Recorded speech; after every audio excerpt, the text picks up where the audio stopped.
नमस्कार। नमस्कार सर। क्या नाम है आपका? रोबिन दास। रॉबिन जी, आप कहाँ के रहने वाले हैं? नजफगढ़, नई दिल्ली। रॉबिन जी, संत रामपाल जी महाराज से आपने नाम दीक्षा कब ली?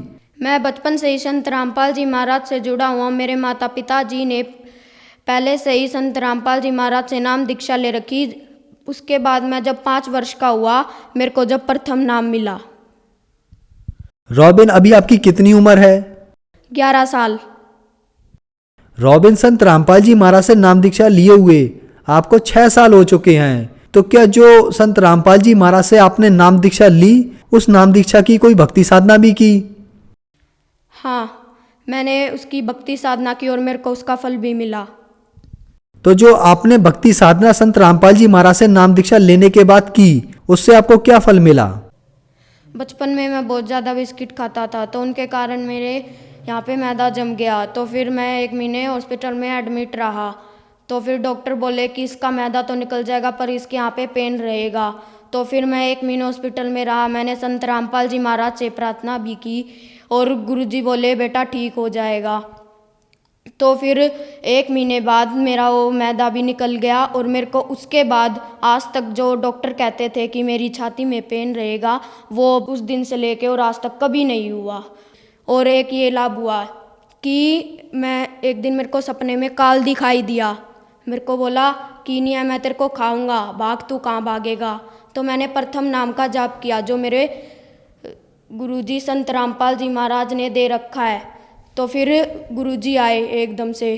तो फिर गुरुजियों ने उसका कान पकड़ा और उसको एक थप्पड़ मारा। बोले भाग जा यहाँ से, मेरी आत्मा को हाथ लगा, आज के बाद कभी भी हाथ मत लगा दियो। तभी वो काल गायब हो गया। तो एक हम हमारे परिवार में मेरी 2 दीदी है, वो छत से गिर गई थी, तो उसका हाथ टूट गया था और उसके 3-4 फ्रैक्चर आए थे। तो वो भी संत रामपाल जी महाराज की दया से ठीक हो गई। और हमको एक ये भी लाभ मिला कि जो मेरे दादा थे, वो एक दिन सोनीपत जा रहे थे आरटीवी बस में। आगे 3 जने बैठे थे, एक ड्राइवर, 2 और थे, एक मेरे दादा चौथे थे।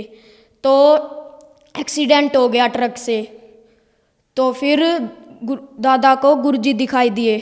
गुरुजी बोले मैं तेरे को नहीं जाने दूंगा।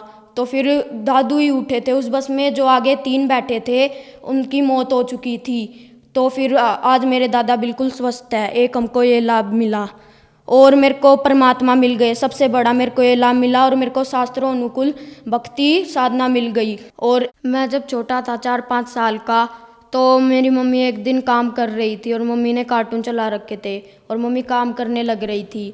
तो पहले उस टीवी में किसी भी चैनल पर सत्संग नहीं आता था। तो फिर मेरे गुरुजी आए शब्द गाते हुए और उन्होंने मेरे को आशीर्वाद दिया। फिर मेरी मम्मी ने सुना कि ये कार्टून बंद कैसे हो गए और ये शब्द कैसे चल पड़े। तो मेरी मम्मी आई, पहले उन्होंने मेरी दंडवत करवाई और फिर खुद की, और जब खुद करने के बाद उठी तो गुरुजी गायब हुए। भगत जी, हमको इतने लाभ मिले। संत रामपाल जी महाराज से नाम दीक्षा लेने के बाद आपको लाभ प्राप्त हुए, तो जो समाज आज आपको देख रहा है, आप उन्हें क्या संदेश देना चाहोगे? हम संदेश तो नहीं दे सकते, पर प्रार्थना कर सकते हैं कि वो जल्द से जल्द संत रामपाल जी महाराज की शरण में आए और अपना कल्याण करवाए। धन्यवाद। सत साहिब।